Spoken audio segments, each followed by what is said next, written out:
എല്ലാവർക്കും നമസ്കാരം. ഞാൻ തുളസി. എൻ്റെ ചാനലായ rules are gods the staff classroom എന്ന ചാനലിലേക്ക് സബ്സ്ക്രൈബ് ചെയ്ത, ലൈക്ക് ചെയ്ത, ഷെയർ ചെയ്ത എൻ്റെ പ്രിയപ്പെട്ട സുഹൃത്തുക്കൾക്ക് എല്ലാവിധ നന്ദിയും ഞാൻ അറിയിക്കുന്നു. ഈ മഹാമാരിയുടെ കാലത്ത് വീട്ടിലിരുന്ന് തന്നെ ഗവൺമെൻറ്റിൻ്റെ നിയമങ്ങളും ചട്ടങ്ങളും മുഴുവൻ മനസ്സിലാക്കാനുള്ള ഒരു വേദിയായി നിങ്ങളിതിനെ സ്വീകരിച്ചതിൽ എനിക്ക് സന്തോഷമുണ്ട്. നമുക്ക് വിശദമായി ബഡ്ജറ്റിനെ കുറിച്ച് പഠിക്കാം. കഴിഞ്ഞ ക്ലാസ്സിൽ നമ്മൾ പഠിച്ചത് എങ്ങനെയാണ് ഒരു ബഡ്ജറ്റ് അവതരിപ്പിക്കുന്നത്, പ്രസൻറ്റേഷൻ ഓഫ് ദ ബഡ്ജറ്റ്, എങ്ങനെയാണത് പ്രിപ്പയർ ചെയ്യുന്നത്, എങ്ങനെയാണത് പാസ് ചെയ്യുന്ന, ഈ വിധ കാര്യങ്ങളെല്ലാം ഡീറ്റെയിൽഡായിട്ട് നമ്മൾ ചർച്ച ചെയ്യുകയുണ്ടായി. അവസാനം കഴിഞ്ഞ എപ്പിസോഡിൽ ഞാൻ പറഞ്ഞത് ഒരു ബഡ്ജറ്റ് പാസ്സാകുന്നു എന്ന് പറഞ്ഞാൽ അതിൻ്റെ അർത്ഥം ഡിമാൻഡ് ഫോർ ഗ്രാൻറ്റ് പാസ്സായി എന്നാണ്. അതായത് ചെലവ് ചെയ്യാനുള്ള അധികാരം ലെജിസ്ലേച്ചർ ഗവൺമെൻറ്റിന് നൽകിയെന്നാണ് അധികാരം, അല്ലെങ്കിൽ എക്സിക്യൂട്ടീവിന് നൽകിയെന്നാണ് അതിൻ്റെ അർത്ഥം.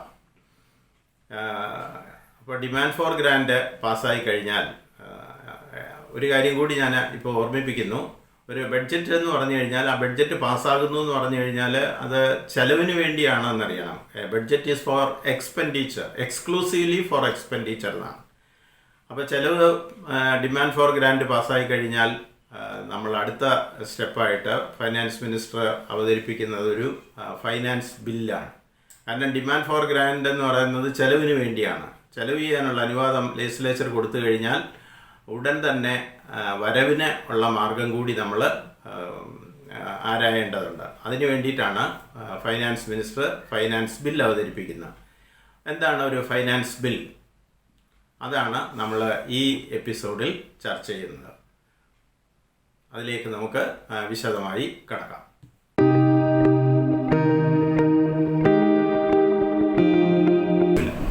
ഫൈനാൻസ് ബിൽ എന്ന് പറഞ്ഞാൽ അടുത്ത സാമ്പത്തിക വർഷത്തേക്കുള്ള നികുതിയേതര വരുമാനങ്ങൾ ഉറപ്പുവരുത്താനുള്ള ഒരു ബില്ലാണത്.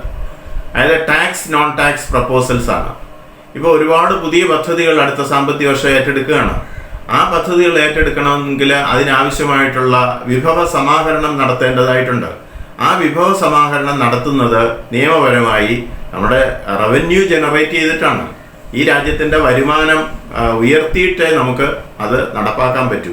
അതിനാവശ്യമായിട്ടുള്ള പ്രപ്പോസൽസ് അടങ്ങിയിരിക്കുന്ന ഡോക്യുമെൻറ്റിനെയാണ് നമ്മൾ ഫൈനാൻസ് ബില്ല് എന്ന് പറയുന്നത്. ആ ഫൈനാൻസ് ബില്ലിനെ കുറിച്ചും വളരെ എക്സ്റ്റെൻസീവായിട്ട്, വളരെ ദീർഘമായിട്ടുള്ള ചർച്ചകൾ നടക്കും.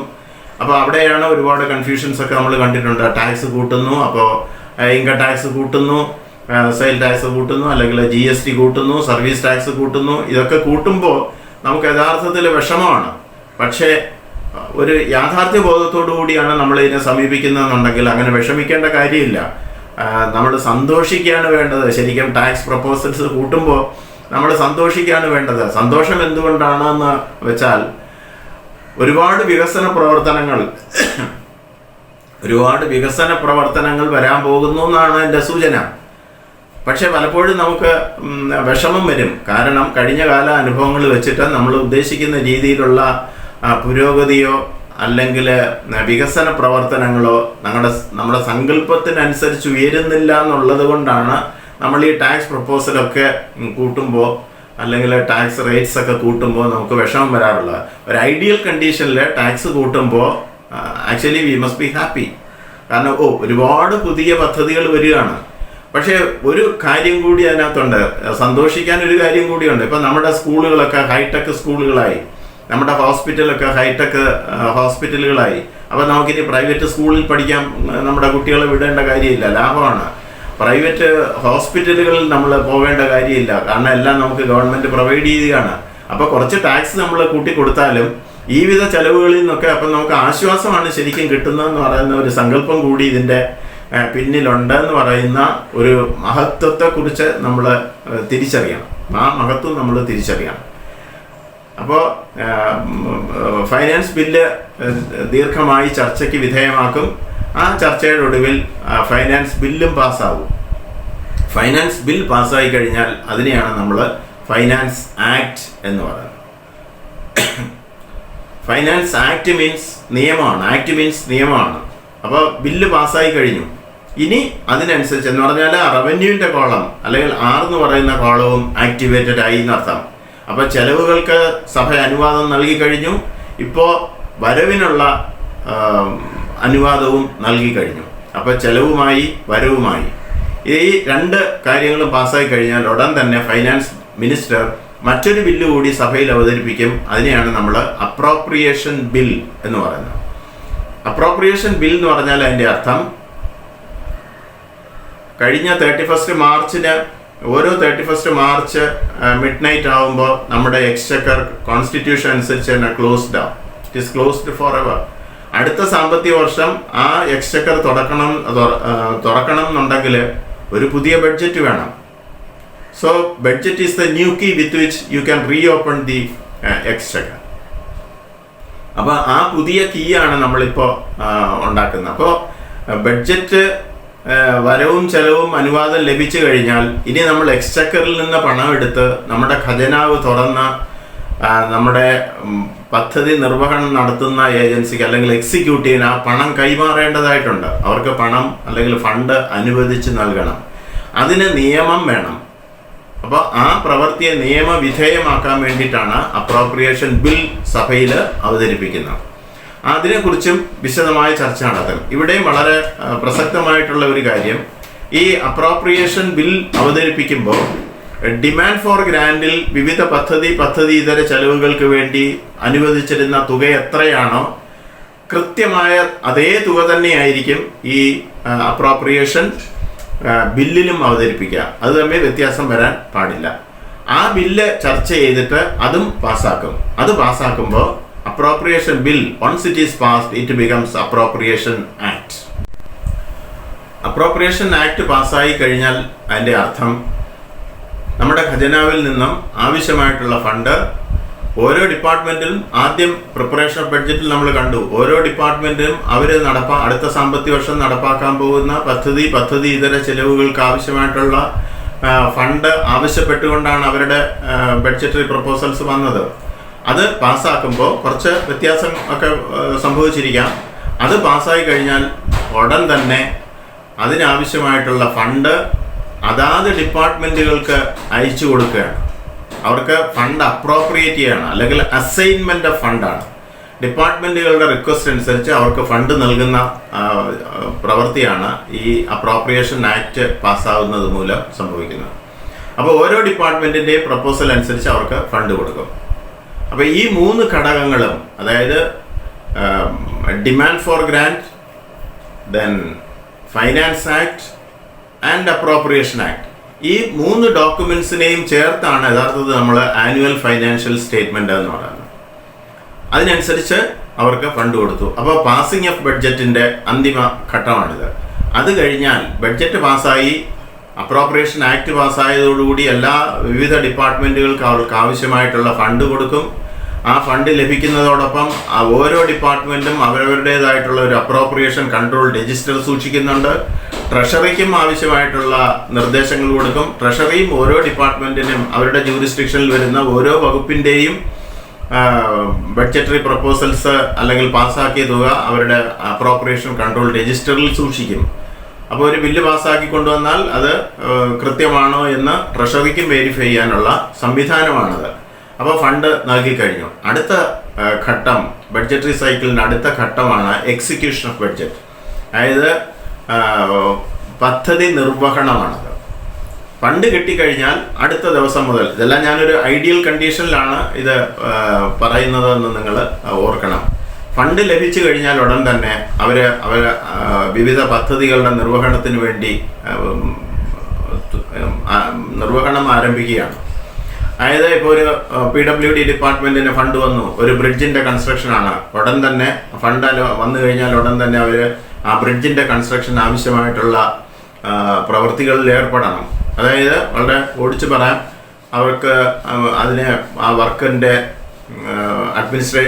നിർവഹണത്തിന് വേണ്ടിയിട്ടുള്ള അഡ്മിനിസ്ട്രേറ്റീവ് സാങ്ഷൻ വേണം, ടെക്നിക്കൽ സാങ്ഷൻ വേണം, പിന്നീട് ആ വർക്ക് ടെൻഡർ ചെയ്യണം, അതനുസരിച്ച് കോൺട്രാക്ടർക്ക് വർക്ക് ഇൻട്രസ്റ്റ് ചെയ്യണം, എഗ്രിമെൻ്റ് എക്സിക്യൂട്ട് ചെയ്യണം, പദ്ധതി നിർവഹണം നടത്തണം. ഇതെല്ലാം എക്സിക്യൂഷനിൽ വരുന്നതാണ്. അവിടെ വളരെ ഇക്കോണമി അല്ലെങ്കിൽ സാമ്പത്തികമായിട്ടുള്ള ഭദ്രതയൊക്കെ സൂക്ഷിച്ച് വേണം ഈ പദ്ധതി നിർവഹണം ഉദ്യോഗസ്ഥന്മാർ നടത്താമെന്ന് പ്രത്യേകം പറയേണ്ട കാര്യമില്ല. അപ്പോൾ എക്സിക്യൂഷൻ ഓഫ് ബഡ്ജറ്റ് അതാണ്. വളരെ ശുഷ്കാന്തിയോടുകൂടി ഈ ബഡ്ജറ്റിൽ പറയുന്ന തുകയ്ക്ക് തന്നെ ആ പദ്ധതി നിർവഹണം നടത്തണം. അവിടെയാണ് ഞാൻ നേരത്തെ ക്രിക്കറ്റിൻ്റെയൊക്കെ ഉദാഹരണം പറഞ്ഞത്. അതായത് കൃത്യമായ തുക നമ്മൾ വക കൊള്ളിച്ചിട്ടില്ല എങ്കിൽ ഒരു 10 കോടി രൂപയുടെ ഒരു പാലമാണ് പണിയാനായിട്ട് നമ്മൾ ബഡ്ജറ്റിൽ വെച്ചിരിക്കുന്ന, അതിനനുസരിച്ച് പ്രവൃത്തി തുടങ്ങുമ്പോൾ 1 കോടി കൂടി ഉണ്ടെങ്കിലേ ആ പാലം പണി പൂർത്തിയാകൂ എന്ന് വന്നാൽ എന്ത് സംഭവിക്കും? 10 കോടി രൂപ ചെലവഴിച്ചു, പാലം പൂർത്തിയാകാതെ ഒരുപക്ഷെ അതിൻ്റെ അപ്രോച്ച് റോഡുകൾ പണിയാൻ കഴിയാതെ ഇടുകയാണ്. ആ 10 കോടി രൂപയും പിന്നെ ഒരു ഇൻഫ്രാസ്ട്രക്ചർ എക്സ്പെൻഡിച്ചർ, അതായത് ഉപയോഗശൂന്യമായ ചെലവായി കുറേ കാലത്തേക്കെങ്കിലും പാഴ്ചെലവായി കടന്നു പോകും. അങ്ങനെ ഒരു അവസരം വരാതിരിക്കാനാണ് കൃത്യമായി തുക വകയിരുത്തണം എന്ന് നമ്മൾ പറയുന്നത്. അപ്പോൾ അതുപോലെ തന്നെയാണ് എക്സസ് ആയിട്ടാണ്. ഇപ്പോൾ 10 കോടി രൂപയുടെ ഒരു വർക്കിന് വേണ്ടി നമ്മൾ 12 കോടി രൂപയാണ് അതിൽ വകയിരുത്തിയെങ്കിൽ ആ 2 കോടി രൂപ ആവശ്യമില്ലാതെ വരും. 10 കോടിക്ക് തന്നെ ആ 10 പൂർത്തീകരിക്കാൻ കഴിഞ്ഞു. ആ 2 കോടിയുടെ അവസ്ഥ എന്തായിരിക്കും?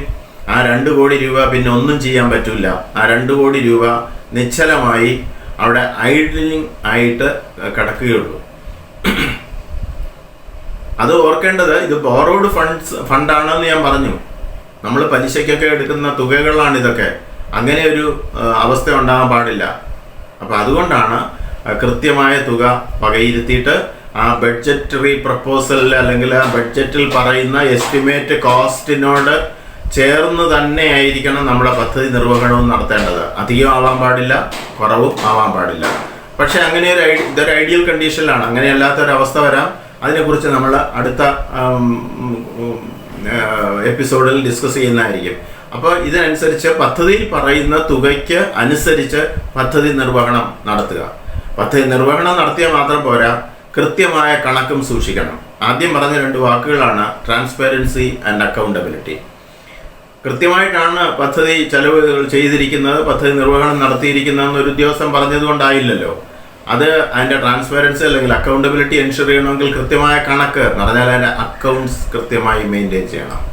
ആ കണക്ക് അക്കൗണ്ട്സ് അല്ലെങ്കിൽ കൃത്യമായിട്ടാണ് മെയിൻറ്റെയിൻ ചെയ്തിരിക്കുന്നത് എന്ന് ഉറപ്പുവരുത്തേണ്ടത് നമ്മുടെ ഭരണഘടനയുടെ തന്നെ സ്വതന്ത്ര ഭരണഘടനാ സ്ഥാപനമായ CNDAGയുടെ ഉത്തരവാദിത്വമാണ്.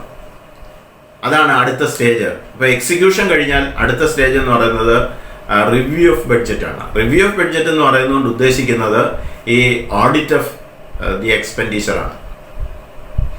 അതായത് പദ്ധതി നിർവഹണം കഴിഞ്ഞു, അതിൻ്റെ കൃത്യമായ കണക്കും തയ്യാറാക്കി കഴിഞ്ഞാൽ അത് ഓഡിറ്റിന് വിധേയമാക്കണം. ഏതെങ്കിലും ഓഡിറ്റ് അല്ല, സ്റ്റാറ്റ്യൂട്ടറി ഓഡിറ്റിന്, അതായത് CNDAGയുടെ ഓഡിറ്റിന് വിധേയമാക്കണം.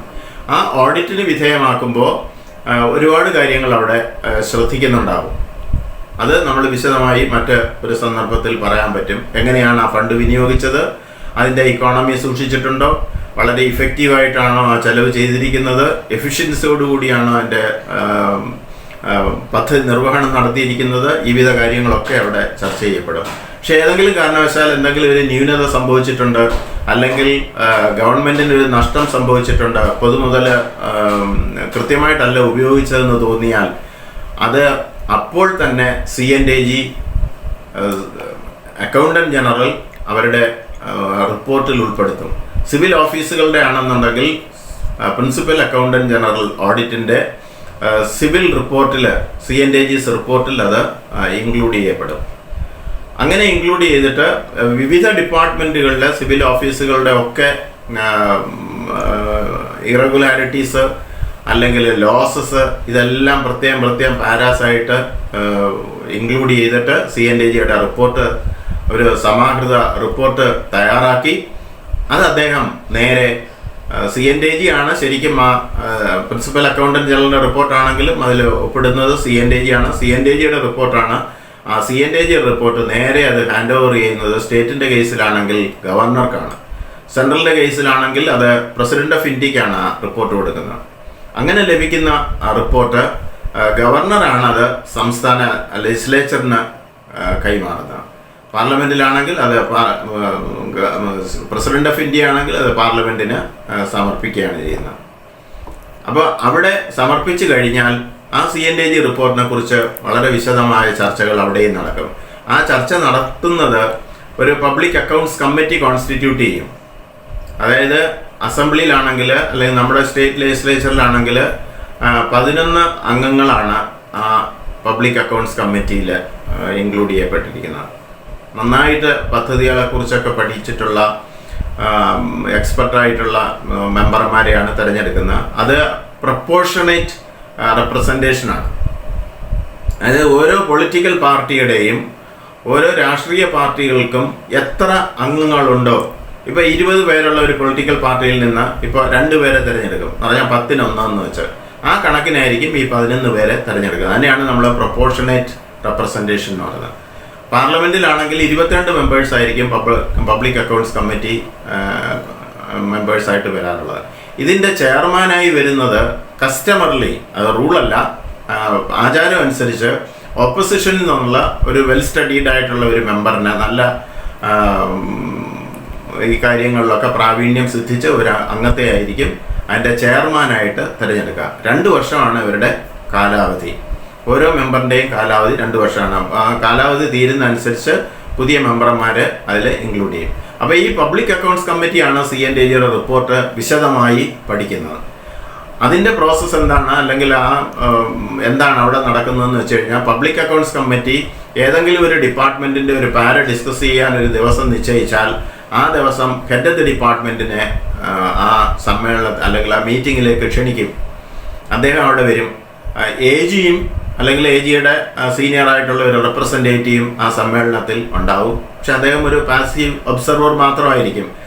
സാങ്കേതികമായ കാര്യങ്ങളിൽ മാത്രമേ അദ്ദേഹം പറയൂ. കാരണം ഓഡിറ്റ് ചെയ്യുക എന്ന് പറഞ്ഞു കഴിഞ്ഞാൽ അതിനകത്ത് ഒരു വെറും കാറ്റലിറ്റിക് ഏജൻ്റായിട്ട്, ഒരു രാസത്വരകമായിട്ട് മാത്രമേ അവിടെ CNAG പ്രവർത്തിക്കുന്നുള്ളൂ അല്ലെങ്കിൽ ഓഡിറ്റ് പ്രവർത്തിക്കുന്നുള്ളൂ എന്ന് മനസ്സിലാക്കണം. ഇറഗുലാരിറ്റിയെക്കുറിച്ചാണ് കമൻറ്റ് ചെയ്യുന്നത്, അത് ചെയ്ത ആളിനെ കുറിച്ചല്ല. അപ്പോൾ ഈ പബ്ലിക് അക്കൗണ്ട്സ് കമ്മിറ്റിയിൽ അങ്ങനെയല്ല. എന്തുകൊണ്ടാണ് ആ വീഴ്ച സംഭവിച്ചത്, എന്തുകൊണ്ടാണ് ഇങ്ങനെ ഒരു വലിയ നഷ്ടം ഗവൺമെൻറ്റിന് സംഭവിച്ചതെന്ന് ഡിപ്പാർട്ട്മെൻ്റൽ ഓഫീസേഴ്സിൻ്റെ കയ്യിൽ നിന്ന് തന്നെ പബ്ലിക് അക്കൗണ്ട്സ് കമ്മിറ്റി തെളിവെടുക്കും. അങ്ങനെ സംഭവിച്ചു പോയതെങ്കിൽ ആരുടെയെങ്കിലും ഒരു വ്യക്തിഗത വീഴ്ച കൊണ്ടാണെങ്കിൽ ആ തുക അയാളിൽ നിന്ന് ഈടാക്കാനുള്ള തീരുമാനമെടുക്കും. അതല്ല ഏതെങ്കിലും നിയമത്തിൻ്റെയോ ഒക്കെ അല്ലെങ്കിൽ ചട്ടങ്ങളുടെയൊക്കെ പോരായ്മ കൊണ്ടാണെങ്കിൽ അടുത്ത സാമ്പത്തിക വർഷം അല്ലെങ്കിൽ അടുത്ത ഭാവിയിൽ അങ്ങനെ ഒരു പോരായ്മ ഉണ്ടാവാതിരിക്കാൻ വേണ്ടിയിട്ട് നിയമത്തിലോ ചട്ടങ്ങളിലോ ഒക്കെ ആവശ്യമായിട്ടുള്ള തിരുത്തലുകൾ വരുത്തും. അതുപോലെ എന്ത് കുഴപ്പം കൊണ്ടാണോ ഈ വീഴ്ച സംഭവിച്ചത് അതിനെ കംപ്ലീറ്റ് ആയിട്ട് ദൂരീകരിച്ചുകൊണ്ടുള്ള ഒരു റെക്കമെൻഡേഷൻ ആയിരിക്കും പബ്ലിക് അക്കൗണ്ട്സ് കമ്മിറ്റി തയ്യാറാക്കുക. ആ റെക്കമെൻഡേഷൻ എല്ലാ ഡിപ്പാർട്ട്മെൻറ്റുകൾക്കും ഗവൺമെൻറ് അത് അയച്ചു കൊടുക്കും. അപ്പോൾ ഭാവിയിൽ ഇതുപോലെയുള്ള പോരായ്മകളൊന്നും സംഭവിക്കാതെ ഇരിക്കും. അടുത്ത വർഷം നമ്മുടെ ആക്ടിവിറ്റീസൊക്കെ കുറച്ചുകൂടെ സ്ട്രീം ലൈൻ ചെയ്ത് കുറച്ചുകൂടെ വസ്തുനിഷ്ഠമായിട്ട് പദ്ധതികൾ നിർവഹിക്കുന്നതിന് ആവശ്യമായിട്ടുള്ള ഒരു റെക്കമെൻഡേഷനാണ് പബ്ലിക് അക്കൗണ്ട്സ് കമ്മിറ്റി റെക്കമെൻഡേഷൻ. അതിനൊരു ചട്ടത്തിൻ്റെ പ്രാബല്യവും ഉണ്ട് എന്ന് നമ്മൾ മനസ്സിലാക്കേണ്ടതായിട്ടുണ്ട്. അപ്പോൾ ഇതാണ് റിവ്യൂ ഓഫ് ബഡ്ജറ്റ്. അപ്പോൾ ഈ 5 ഘട്ടങ്ങൾ നമ്മൾ വിശദീകരിച്ചതിൽ നിന്ന് നമുക്ക് ബോധ്യപ്പെടുന്ന ഒരു കാര്യം, CNAGയുടെ റോൾ എന്താണ് ഈ കാര്യത്തിൽ. CNAGയുടെ റോൾ എന്ന് പറയുന്നത്, അദ്ദേഹം ഇവിടെ എന്തുകൊണ്ടാണ് ഇത് തിരിച്ച് അസംബ്ലിയിൽ തന്നെ ആ റിപ്പോർട്ട് സമർപ്പിക്കുന്നത് എന്ന് ചിന്തിച്ചാൽ അറിയാം ആ സൈക്കിൾ എങ്ങനെയാണ് അത് കംപ്ലീറ്റ് ചെയ്യുന്നതെന്ന്. കാരണം ഈ ഫണ്ട് പാസ്സാക്കി കൊടുത്ത ലെജിസ്ലേച്ചറാണ്. ആ വിവിധ ഘട്ടങ്ങളിലൂടെ കഴിഞ്ഞ് തിരിച്ച് ആ ഫണ്ട് എങ്ങനെ കൈകാര്യം ചെയ്തു, വിനിയോഗിച്ചു എന്നുള്ളതിൻ്റെ റിപ്പോർട്ടാണത്. അസംബ്ലിയിൽ തന്നെയാണ് അത് വെക്കേണ്ടത്. കാരണം നോക്കൂ, നിങ്ങൾ പാസ്സാക്കി കൊടുത്ത തുക എങ്ങനെയാണ് എക്സിക്യൂട്ടീവ് വിനിയോഗിച്ചത് എന്ന് CNAG കൊടുക്കുന്ന റിപ്പോർട്ടാണത്. അപ്പം അങ്ങനെ ഒരു റിപ്പോർട്ട് കിട്ടിക്കഴിഞ്ഞാൽ ഉടൻ തന്നെ അതിന്മേലുള്ള നടപടികൾ സ്വീകരിക്കുന്നത് നമ്മൾ കണ്ടു. അപ്പോൾ ഇവിടെ CNAGയുടെ റോൾ എന്ന് പറയുന്നത്, CNAG ലെജിസ്ലേച്ചറിനെ, കാരണം ലെജിസ്ലേച്ചറിന് അതിനുള്ള കോമ്പീറ്റൻസ് ഇല്ല. ഇപ്പോൾ വർക്ക് നോക്കാനോ, PWDയുടെ ഒരു വർക്ക് നോക്കാനോ, അല്ലെങ്കിൽ ഇൻകം ടാക്സിൽ വരുത്തിയ ഒരു പോരായ്മയെക്കുറിച്ച് അറിയാനോ ഒന്നും നമ്മുടെ സാമാജികന്മാർ എക്സ്പെർട്ട് ആവണം എന്നില്ലല്ലോ. അവർ കോമ്പീറ്റൻറ്റും അല്ല. അതുകൊണ്ടാണ് ഇങ്ങനെ ഒരു ഭരണഘടനാ സ്ഥാപനത്തെ തന്നെ ഓഡിറ്റിന് വേണ്ടി നിയോഗിച്ചിരിക്കുന്നത്. അപ്പോൾ ആ ഓഡിറ്റ് റിപ്പോർട്ടിൻ്റെ അർത്ഥം ലെജിസ്ലേച്ചറിനെ സഹായിക്കുകയാണ് CNAG ഹെൽപ്സ് ദ ലെജിസ്ലേച്ചർ എന്തിനു വേണ്ടി? To exercise financial control over the executive. അതായത് ഭരണനിർവഹണ നടത്തുന്ന ഉദ്യോഗസ്ഥരുടെ മേൽ സാമ്പത്തിക അച്ചടക്കം പാലിക്കാൻ ലെജിസ്ലേച്ചറിനെ സഹായിക്കുന്ന സ്വതന്ത്ര ഭരണഘടനാ സ്ഥാപനമാണ് CNAG. ഇതാണ് ഒരു ബഡ്ജറ്റിനെ കുറിച്ച് നമ്മൾ അറിയേണ്ട കാര്യങ്ങൾ. ഇനി കൃത്യമായിട്ട് നമ്മൾ കുറെ കൂടി ഇപ്പോൾ ബഡ്ജറ്റിൽ പറയുന്ന തുക അധികരിച്ചാൽ എന്ത് ചെയ്യും, പോരാതെ വന്നാൽ എന്ത് ചെയ്യും, അങ്ങനെ വിവിധ കാര്യങ്ങളുണ്ട്. അതിനെക്കുറിച്ചൊക്കെ നമ്മൾ ഇനി ചർച്ച ചെയ്യും. പബ്ലിക് അക്കൗണ്ട്സ് കമ്മിറ്റി പറയുമ്പോൾ ഒരു കാര്യം കൂടി നിങ്ങൾ അറിയാനുള്ളത്, ഒരു കമ്മിറ്റി കൂടിയുണ്ട്. സിവിൽ ഓഫീസ് മാത്രമല്ല CNAG ഓഡിറ്റ് ചെയ്യുന്നതെന്ന് നിങ്ങൾക്കറിയാം. കൊമേഴ്സ്യൽ സ്ഥാപനങ്ങൾ ഓഡിറ്റ് ചെയ്യും. കൊമേഴ്സ്യൽ സ്ഥാപനങ്ങളാണ് ഓഡിറ്റ് ചെയ്യുന്നതെങ്കിൽ അതിൻ്റെ റിപ്പോർട്ട് തയ്യാറാക്കുന്നത് CNAG തന്നെയാണ്. പക്ഷെ അത് അസംബ്ലിയിൽ നേരിട്ട് വയ്ക്കുകയാണ് ചെയ്യുന്നത്. അത് ഗവർണർ വഴിയല്ല. അത് പരിശോധിക്കുന്നതിന് ഒരു പബ്ലിക് അണ്ടർടേക്കിംഗ് കമ്മിറ്റി ഉണ്ട്. ആ പബ്ലിക് അണ്ടർടേക്കിംഗ് കമ്മിറ്റിയാണ് ഞാൻ മുൻപേ പറഞ്ഞതുപോലുള്ള രീതിയിൽ അതിനെക്കുറിച്ചും വിലയിരുത്തുന്നതും ആവശ്യമായിട്ടുള്ള തിരുത്തലുകൾക്ക് ഉള്ള നടപടികൾ സ്വീകരിക്കുന്നതും. അതിന് public accounts committee, public undertaking committee, estimate committee, ഇതിനെക്കുറിച്ച് നിങ്ങൾ ഇപ്പോൾ മനസ്സിലാക്കി കാണും എന്ന് ഞാൻ ധരിക്കുന്നു. ബാക്കിയുള്ള ഡിസ്കഷൻ നമുക്ക് അടുത്ത എപ്പിസോഡിൽ. നമസ്തേ. ഈ ക്ലാസ് നിങ്ങൾക്ക് ഇഷ്ടപ്പെട്ട് കാണും എന്ന് ഞാൻ ധരിക്കുന്നു. നിങ്ങൾക്ക് ഇഷ്ടപ്പെട്ടെങ്കിൽ അത് ലൈക്ക് ചെയ്യുക, ഷെയർ ചെയ്യുക, സബ്സ്ക്രൈബ് ചെയ്യാൻ മറക്കരുത്. ഇനി നിങ്ങൾക്കുണ്ടാകുന്ന സംശയങ്ങൾ നമ്മളിപ്പോൾ ചർച്ച ചെയ്തതിന്മേൽ എന്തെങ്കിലുമൊക്കെ നിങ്ങൾക്ക് കൂടുതൽ ക്ലാരിഫിക്കേഷൻ വേണമെന്നുണ്ടെങ്കിൽ നിങ്ങൾ എൻ്റെ കമൻറ്റ് ബോക്സിൽ അത് എന്നെ അറിയിക്കുക, അല്ലെങ്കിൽ വാട്സപ്പിലൂടെ ഞാനുമായിട്ട് കമ്മ്യൂണിക്കേറ്റ് ചെയ്യുക.